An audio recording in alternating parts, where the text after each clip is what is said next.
તો તમે તમારા રોજિંદા જીવન વિશે જણાવો. તો સૌથી પહેલા તો હું ફટાફટ ઉઠી જાઉં 4 વાગે. ઓહો, વેલા 4 વાગે? ના આવે, સાંજના 4 વાગે. તો સૌથી પહેલા તો હું ઉઠીને ઘરનાની થોડી ઘણી ગાયડું ખાઉં. પછી જો રસોડામાં જઈને જોઉં થોડું ઘણું ખાવાનું વધ્યું હોય તો એ ખાવ, નહીં તો ઓનલાઈન ઓર્ડર કરી લઉં.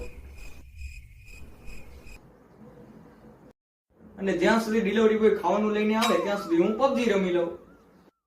પછી લોકો એમ કહે કે ખાઈને કોઈ દી ઊંધું ના સુવાય, એટલે હું ઘડીક સીધો સુઈને પબજી રમી લઉં. પછી મને ખબર પડે કે 3-4 કલાકથી હું સુતા સુતા પબજી જ રમું છું. હા. અને પછી હું છે ને સોફામાં બેસી જાઉં અને ત્યાં બેસીને પબજી રમી લઉં. તો તમે શું આખો દિવસ નકરી પબજી જ રમો?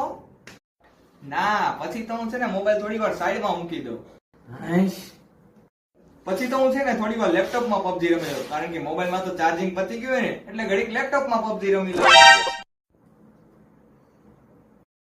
હવે ખાવાનું ખાધું હોય એટલે ફ્રેશ થવા માટે વોશરૂમમાં તો જવું પડે, એટલે થોડી વાર માટે હું વોશરૂમમાં જતો રહું. એ તો અહીંયા આમ રાખીને બેઠા હશો ને? અરે ના, ત્યાં તો હું મોજથી પબજી રમું. ત્યાં તો મને બહુ મજા આવે પબજી રમવાની. પછી તો હું નહીં ધોઈને ફ્રેશ થઈને રાતનું જમવાનું જમી લઉં, કારણ કે બપોરનું જમવાનું તો સ્કીપ થઈ ગયું હોય ને. પછી પાછી હું 4-5 કલાક પબજી રમી લઉં. પણ હું સુતાની 10 મિનિટ પહેલા મોબાઈલ સાઈડમાં મૂકી દઉં. અને પછી તો હું છે ને 10-11 વાગે સુઈ જાઉં.